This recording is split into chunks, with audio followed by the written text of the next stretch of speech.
আসসালামু আলাইকুম।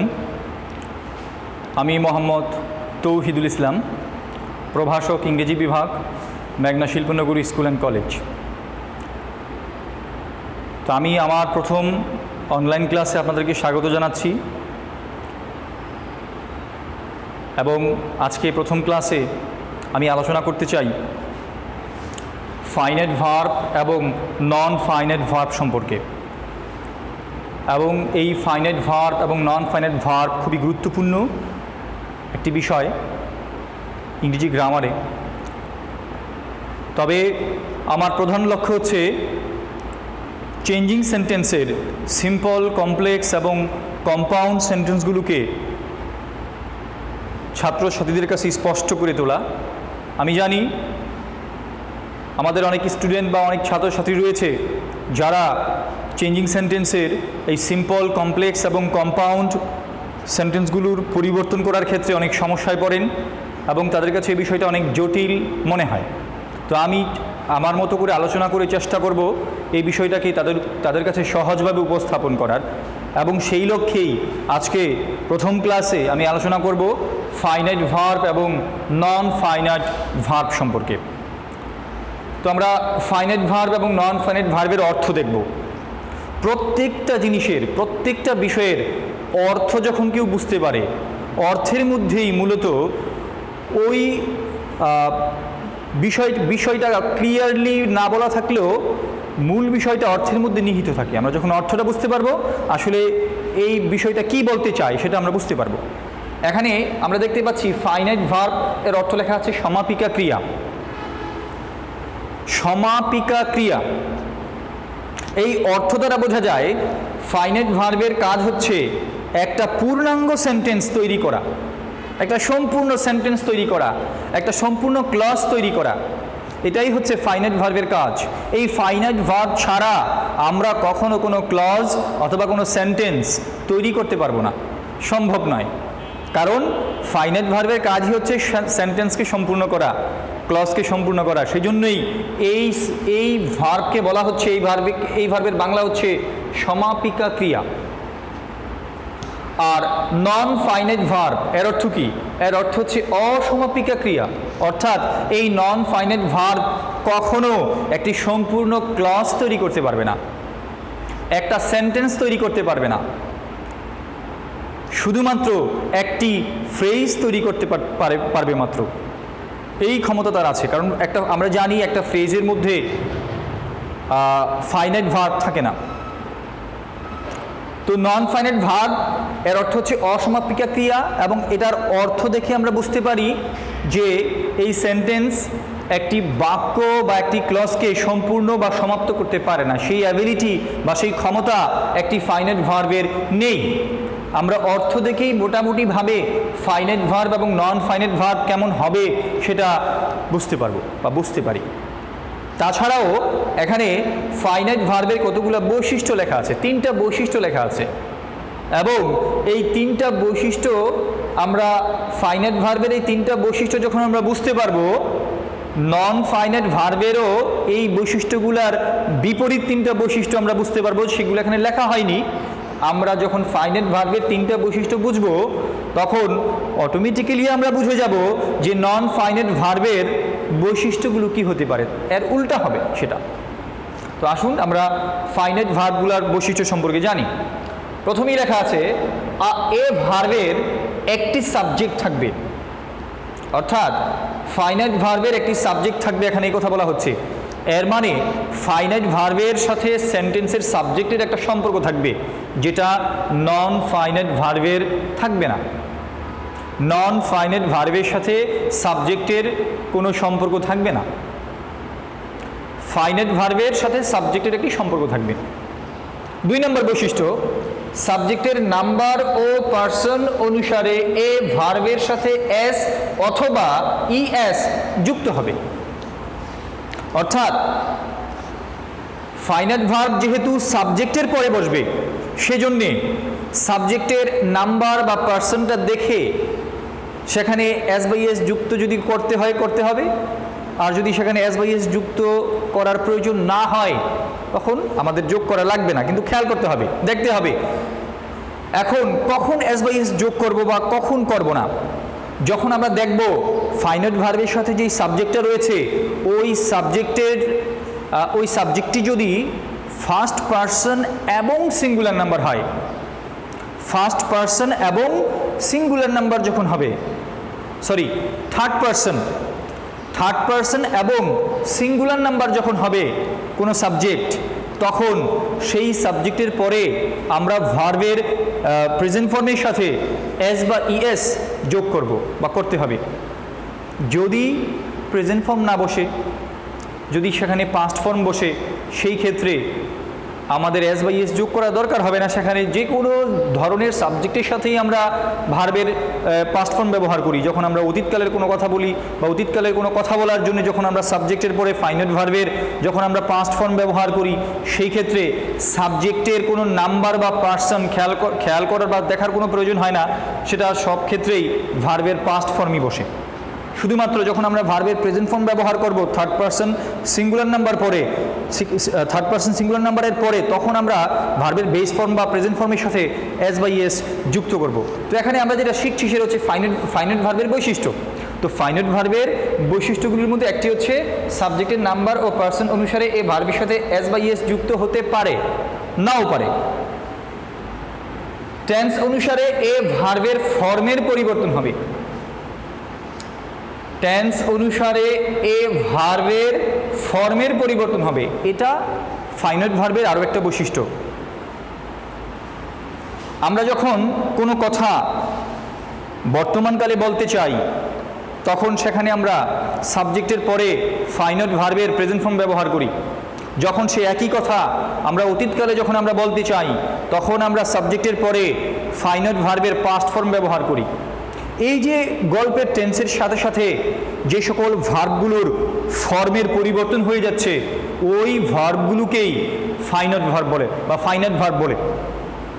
এই হচ্ছে তিনটা বৈশিষ্ট্য। আমি আবারও বলছি, এই ভার্বের একটি সাবজেক্ট থাকবে, এই ভার্বের সাবজেক্টের নাম্বার ও পার্সন অনুসারে এই ভার্বের সাথে এস বাই এস যুক্ত হবে, টেন্স অনুসারে এই ভার্বের ফর্মের পরিবর্তন হবে। এইগুলো হচ্ছে ফাইনাইট ভার্বের তিনটা বৈশিষ্ট্য। আর নন ফাইনাইট ভার্বের এর উল্টা তিনটা বৈশিষ্ট্য থাকবে, অর্থাৎ এর কোনো সাবজেক্টের সাথে সম্পর্ক থাকবে না, সাবজেক্টের নাম্বার বা পার্সন অনুসারে এস বাই এস যুক্ত হবে না, বা গল্পের টেন্স অনুসারে এদের ভার্বের ফর্মেরও কোনো পরিবর্তন হবে না। সেটা আমরা এই তিনটা উদাহরণ নিয়ে আবার আলোচনা করলে ক্লিয়ার হয়ে যাবে। তো এখন আমরা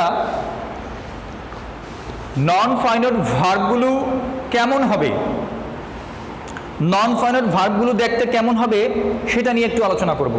যে নন ফাইনাইট ভার্বগুলো দেখতে কেমন হয়। মূলত আমরা তো জানলাম যে ফাইনাইট ভার্বগুলো সাবজেক্টের সাথে থাকে বা সাবজেক্টের সাথে তাদের সম্পর্ক থাকে, ওগুলো প্রেজেন্ট ফর্মে হতে পারে, পাস্ট ফর্মে হতে পারে, গল্পের টেন্স অনুসারে ফর্মের পরিবর্তন হতে পারে। আমরা জানলাম নন ফাইনাইট ভার্বগুলো কেমন হতে পারে বা এদেরকে দেখতে কেমন লাগবে, বা আমরা কীরকম অবস্থাতে আমরা নন ফাইনাইট ভার্বগুলোকে আমরা সেন্টেন্সে পাবো। আমরা এখানে চারটা অবস্থা আমরা দেখতে পাচ্ছি। প্রথমে টু এবং এরপরে ভার্বের প্রেজেন্ট ফর্মের কথা বলা হচ্ছে, অর্থাৎ যখন আমরা কোনো ভার্বের প্রেজেন্ট ফর্মের আগে টু দেখতে পাবো, তখন আমরা ধরে নেব যে সেটা একটি নন ফাইনাইট ভার্ব। আমরা যখন দেখব যে কোনো ভার্বের সাথে আইএনজি যোগ করা আছে, তখনও আমরা ধরে নিতে পারি সেটা নন ফাইনাইট ভার্ব হতে পারে, নাও হতে পারে। সেই জন্য এখানে স্টার দেওয়া হয়েছে। এটা নিয়ে একটু আলোচনার বিষয় রয়েছে, আমরা করব আলোচনা। এরপরে আমরা দেখতে পাচ্ছি ভার্বের থার্ড ফর্ম অথবা পাস্ট পার্টিসিপল ফর্ম, এটাও নন ফাইনাইট ভার্ব হতে পারে, নাও হতে পারে, দুইটাই হতে পারে। নন ফাইনাইট ভার্বও হতে পারে, আবার ফাইনাইট ভার্বও হতে পারে, সেটা আমরা আলোচনা করব। এরপরে আমরা হ্যাভিং এবং ভার্বের পাস্ট পার্টিসিপল ফর্ম পেতে পারি। এটা নন ফাইনাইট ভার্ব হবে। এরকম ভার্ব যখন আমরা পাবো সেন্টেন্সের মধ্যে, সেটা নন ফাইনাইট ভার্ব। তো এখন আমরা চারটা অবস্থা পেলাম নন ফাইনাইট ভার্বের। এক্ষেত্রে দুটো রয়েছে, ভার্বের সাথে যখন আইনি যোগ করা হবে অথবা ভার্বের যখন আমরা পাস্ট পার্টিসিপল ফর্ম পাবো, এক্ষেত্রে এটা দুই রকমের ভার্ব হিসেবেই কাজ করতে পারে। এটা ফাইনাইট ভার্বও হতে পারে, নন ফাইনাইট ভার্বও হতে পারে। আমরা সেটা জেনে নিব যে কখন আমরা এটাকে ফাইনাইট ভার্ব বলবো আর কখন নন ফাইনাইট ভার্ব বলবো। আসি আমরা, যখন আমরা দেখতে পাবো যে আইএনজি যুক্ত যে ভার্বটা রয়েছে এর পূর্বে আমরা যখন অক্সিলারি ভার্ব হিসেবে এম, ইজ, আর অথবা ওয়াজ, ওয়ার এই ধরনের অক্সিলারি ভার্ব যদি আমরা পাই, যেই অক্সিলারি ভার্বগুলো থাকার কারণে ভার্বের সাথে কি হচ্ছে, আইএনজি যুক্ত হচ্ছে, সেই আইনযুক্ত ভার্ব এবং অক্সিলারি ভার্ব দুটোকে একত্রে মিলে এটাকে একটি ফাইনাইট ভার্ব বলা হবে। এটাকে একটি ফাইনাইট ভার্ব বলা হবে। কিন্তু যদি কোনো আইএনজি যুক্ত ভার্বের পূর্বে এই এম, ইজ, আর, ওয়াজ বা ওয়ার বা এই ধরনের কোনো অক্সিলারি ভার্ব ব্যবহার করা না হয়, তখন দেখা গেল সরাসরি এই ভার্বগুলো ছাড়াই এমনিতে একটা ভার্বের সাথে যখন কি করা হলো, আইএনজি যোগ করা হলো, তখন সেটাকে আমরা নন ফাইনাইট ভার্ব হিসেবে দেখব। আবার ঠিক একই রকমভাবে ভার্বের থার্ড ফর্ম বা পাস্ট পার্টিসিপল ফর্মের পূর্বে যখন আমরা এরকম অক্সিলারি ভার্ব দেখতে পাবো, am, is, are, was, were, have অথবা হ্যাজ বা আরও এরকম কিছু অক্সিলারি ভার্ব আসতে পারে, এদের পরে যখন আমরা ভার্বের থার্ড ফর্ম বা পাস্ট পার্টিসিপল ফর্ম দেখব, তখন সেটা নন ফাইনাইট ভার্ব নয়, তখন সেটা ফাইনাইট ভার্ব হিসেবে কাজ করবে। যখন আমরা এই ভার্বের পাস্ট পার্টিসিপল ফর্মের পূর্বে am, is, are, was, were, have, has এরকম আরও কতগুলো অক্সিলারি ভার্ব রয়েছে, can be, could be, should be, might be, must be, এই ধরনের অক্সিলারি ভার্বগুলো যখন আমরা এখানে দেখতে পাবো, এদের পর যখন ভার্বের পাস্ট পার্টিসিপল ফর্ম আসবে, সেটাকে আমরা নন ফাইনাইট ভার্ব বলতে পারবো না, সেটা ফাইনাইট ভার্বে রূপান্তরিত হয়ে যাবে। কিন্তু যখন আমরা কোনো একটি নাউনের পর বা অক্সিলারি ভার্ব ছাড়া সরাসরি অন্য কোনো একটা শব্দের পর ভার্বের পাস্ট পার্টিসিপল ফর্ম বসে যাবে, তখন সেটাকে আমরা নন ফাইনাইট ভার্ব বলবো। এই হচ্ছে আমাদের এই আইনযুক্ত ভার্ব এবং ভার্বের পাস্ট পার্টিসিপল ফর্মগুলোর দুটি অবস্থা। এটাকে আমরা এই দুটো ভার্বকে আমরা নন ফাইনাইট ভার্ব হিসেবেও পেতে পারি এবং আমরা ফাইনাইট ভার্ব হিসেবেও পেতে পারি। তো এখন সবশেষ আমরা যেটা করবো সেটা হচ্ছে আমরা এই উদাহরণগুলো দেখব। 3টা বাক্য এখানে লেখা আছে, এই বাক্যগুলো আমরা দেখব এবং এই বাক্য থেকে আমরা ফাইনাইট ভার্ব এবং নন ফাইনাইট ভার্বগুলোকে খুঁজে বের করার চেষ্টা করব। আমরা এখানে 3টা বাক্য দেখতে পাচ্ছি। প্রথম বাক্যে লেখা হয়েছে I work hard to earn money. এটার অর্থ কি? আমি কঠোর পরিশ্রম করি টাকা উপার্জন করার জন্য। বর্তমানে কথাটা বলা হয়েছে, বর্তমানে বলার কারণে আমরা এই আই সাবজেক্টের পর একটি ভার্ব ওয়ার্ক দেখতে পাচ্ছি এবং পিছনে আমরা এই যে টু এবং প্রেজেন্ট ফর্ম থাকলে নন ফাইনাইট ভার্ব হয়, যেটা আমরা জানলাম একটু আগে। এখানে আমরা এই সেন্টেন্সে এরকম একটি ভার্ব দেখতে পাচ্ছি, সেটা হচ্ছে টু আর্ন। এখন আমি যদি এখানে এই আইটাকে উঠিয়ে দিয়ে যদি এখানে আমি হি ব্যবহার করি, তখন কি হবে? তখন কিন্তু অটোমেটিক্যালি এই ওয়ার্ক ভার্বের সাথে একটি এস যুক্ত হয়ে যাবে। কেন? কারণ এই ওয়ার্ক ভার্বটির সাথে সাবজেক্ট হি এর একটি সম্পর্ক রয়েছে। আমি আগেই বলেছি ফাইনাইট ভার্বগুলোর সাথে সাবজেক্টের সম্পর্ক থাকে এবং এখন এই সাবজেক্টটা যখন আই ছিল, আইটা ছিল ফার্স্ট পারসন, সেজন্যে এই ভার্বের সাথে কিছু যোগ করার প্রয়োজন হয়নি, এস বা ইএস প্রয়োজন হয়নি।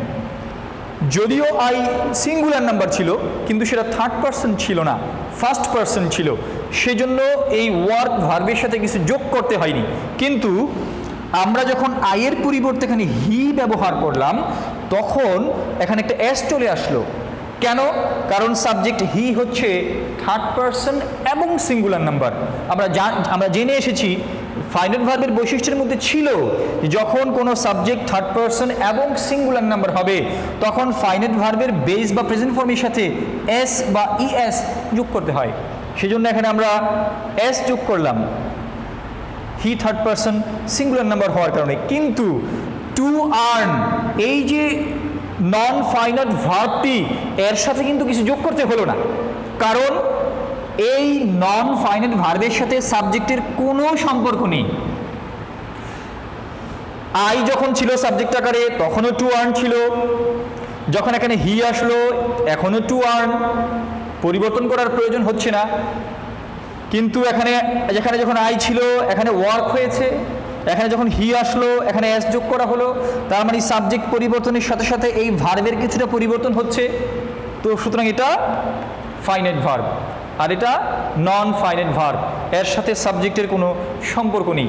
এরপরে আসুন আমরা যদি এই ওয়ার্ক ভার্বটাকে পাস্ট ফর্মে নিয়ে যাই, হি ওয়ার্কড হার্ড, সে কঠোর পরিশ্রম করেছিল। আমরা অতীতে চলে গেলাম, অতীতকালে কথাটা বলার কারণে সাবজেক্টের পরে এই ফাইনাইট ভার্বের পাস্ট ফর্ম লিখলাম আমরা, এবং এটা ফাইনাইট ভার্বের একটি বৈশিষ্ট্য যে যখন আমরা অতীতকালের কথা বলবো তখন ফাইনাইট ভার্বটাকে সাবজেক্টের পরে পাস্ট ফর্মে লিখতে হয়।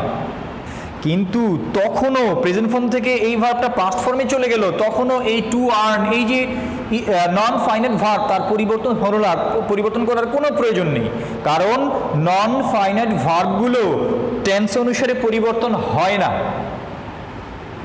এগুলো সব সময় একই অবস্থাতে থাকে, সাবজেক্টের সাথে এদের কোনো সম্পর্ক নাই, টেন্সের পরিবর্তনের সাথে এদের কোনো সম্পর্ক নেই। এখানে আরও একটা উদাহরণ লেখা আছে, reading more and more you can do well in the examination. এটা একটি সেন্টেন্স। এখানে আমরা দেখতে পাচ্ছি প্রথম অংশে বলা আছে রিডিং মোর অ্যান্ড মোর, এই যে অংশটা, এই অংশে আমরা দেখতে পাচ্ছি একটা আইএনজি যুক্ত ভার্ব আছে। আমরা জানি নন ফাইনাইট ভার্বগুলো যে চারটা অবস্থার মধ্যে একটি অবস্থা হচ্ছে ভার্বের সাথে আইএনজি। তো এখানে রিডের সাথে আইএনজি যোগ করা হয়েছে, এটা একটি নন ফাইনাইট ভার্ব, এর সাথে অক্সিলারি ভার্ব নাই, এর পূর্বে am, is, are, was, were এমন কোনো অক্সিলারি ভার্ব নাই, যার কারণে আইএনজি যোগ হয়েছে এরকমটা না এখানে, সেজন্য এটা ফাইনাইট ভার্ব নয়, সরাসরি ভার্বের সাথে আইএনজি যোগ করে দেওয়া হয়েছে, এটি একটি নন ফাইনাইট ভার্ব।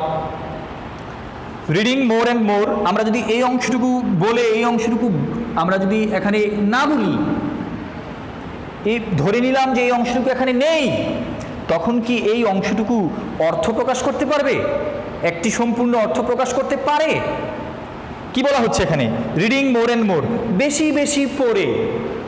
আমি এইটুকু বলে যখন থেমে যাব, আমার শ্রোতারা অবশ্যই আরও শোনার জন্য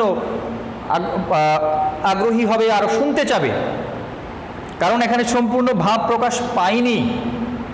কারণ আমরা আগেই বলেছি নন ফাইনাইট ভার্ব অসমাপিকা ক্রিয়া, তারা কখনো অর্থ সম্পূর্ণ করতে পারবে না, মনের ভাব সম্পূর্ণ করতে পারবে না, একটা সেন্টেন্স তৈরি করতে পারবে না, একটা ক্লজ তৈরি করতে পারবে না, পারছে না। আমরা পিছনে তাকাই, you can do well in the examination, তুমি পরীক্ষায় ভালো করতে পারবা। আমরা এই অংশটাকে যদি আলাদা করে দেই, আমার এই অংশের নাই ধরলাম, মনে করেন এই অংশটুকু নেই, you can do well in the examination, তুমি পরীক্ষায় ভালো করতে পারবে, এটা কিন্তু একটি অর্থ প্রকাশ করে। এখানে ক্যান ডু হচ্ছে ফাইনাইট ভার্ব, যেটা একটা অর্থ প্রকাশ করতে পারে, একটা ক্লজ তৈরি করতে পারে, এবং এটাই হচ্ছে ফাইনাইট ভার্বের বৈশিষ্ট্য। এখন আমি যদি এই ক্যানের জায়গায়, ক্যান প্রেজেন্ট ফর্মে আছে, আমি যদি কথাটাকে অতীতকালে বলতে চাই, পাস্ট টেন্সে যদি আমি কথাটা বলতে চাই, সেক্ষেত্রে আমি ক্যানের পরিবর্তে এই জায়গাতে কুড ব্যবহার করলাম, যে reading more and more you could do well in the examination, পরীক্ষায় বেশি বেশি পড়ে তুমি পরীক্ষায় ভালো করতে পারতে। অতীতকালে চলে যাওয়ার কারণে সাবজেক্টের পরে আমি এখানে পাস্ট ফর্ম ব্যবহার করলাম, কিন্তু এই রিডিংয়ের কিন্তু কোনো পরিবর্তন হলো না। টেন্সের পরিবর্তনের সাথে সাথে ফাইনাইট ভার্বের পরিবর্তন হয়, নন ফাইনাইট ভার্বের পরিবর্তন হয় না। ঠিক একই রকমভাবে having forgotten him we went out, এখানে অবশ্যই এখন তোমরা বুঝতে পারতেছো যে হ্যাভিং ফরগটেন, এখানে আমরা দেখতে পাচ্ছি নন ফাইনাইট ভার্বের যেই 4টা অবস্থা রয়েছে এর মধ্যে একটি হচ্ছে হ্যাভিং প্লাস ভার্বের থার্ড ফর্ম। তো এখানে হ্যাভিংয়ের পরে ফরগটেন ভার্বের থার্ড ফর্ম ব্যবহার করা হয়েছে, এটি একটি নন ফাইনাইট ভার্ব। এবং এখানে উইর পরে যে ওয়েন্ট ব্যবহার করা হয়েছে এটা ভার্বের একটি পাস্ট ফর্ম, পাস্ট টেন্সে কথাটা বলা হয়েছে এই জন্য সাবজেক্টের পরে পাস্ট ফর্ম বসেছে। সুতরাং এই ভার্বের সাথে সাবজেক্টের সম্পর্ক রয়েছে উই সাবজেক্ট এখানে, সুতরাং এটা একটি ফাইনাইট ভার্ব। তো এভাবে আমরা বাসায় আরও এরকম আমাদের বই থেকে আরও এরকম বাক্য আমরা খাতায় লিখব, লেখার পরে সেখানে আমরা খুঁজে বের করার চেষ্টা করব যে কোনটি ফাইনাইট ভার্ব এবং কোনটি নন ফাইনাইট ভার্ব। এগুলো আমাদের জানতে হবে। যখন এগুলো আমরা জানব তখন আমাদের পরবর্তী ক্লাসটা আরও সহজ মনে হবে, কারণ পরবর্তী ক্লাসে যে আলোচনা করা হবে সেই আলোচনায় আমাদের এই ফাইনাইট ভার্ব এবং নন ফাইনাইট ভার্ব কাজ করবে। যদিও সেখানে ফাইনাইট ভার্ব এবং নন ফাইনাইট ভার্ব আলোচনা করা হবে না, কিন্তু যে বিষয়টা আলোচনা করা হবে ওই বিষয়টা বোঝার জন্যে আমাদের ফাইনাইট ভার্ব এবং নন ফাইনাইট ভার্ব বুঝতে হবে, সেই জন্যই আমরা এটা আলোচনা করলাম। তো পরবর্তী ক্লাসে আমরা আরেকটি নতুন ব্যাপার আলোচনা করব, সেখানে এই দুটো জিনিস দরকার হবে। তো আমরা সেই জন্য এটা মনে রাখার চেষ্টা করব। এবং নবম থেকে দ্বাদশ শ্রেণী পর্যন্ত যত ছাত্রছাত্রী আছো সবাই ক্লাসগুলো দেখবে এবং আমাদের চ্যানেলটাকে সাবস্ক্রাইব করবে এবং আমাদের যেই নোটিফিকেশন যে বেল আছে সেখানে তোমরা ক্লিক করে রাখবে। যখনই আমরা কোনো ক্লাস আপলোড করব তোমরা নোটিফিকেশন পেয়ে যাবে এবং এই ক্লাসগুলো অবশ্যই মনোযোগ সহকারে দেখবে এবং এখান থেকে আশা করি অনেক কিছু তোমরা শিখতে পারবে। বাসায় বসেও তোমরা আমাদের সাথে যোগাযোগ রক্ষা করতে পারবে। ধন্যবাদ সবাইকে।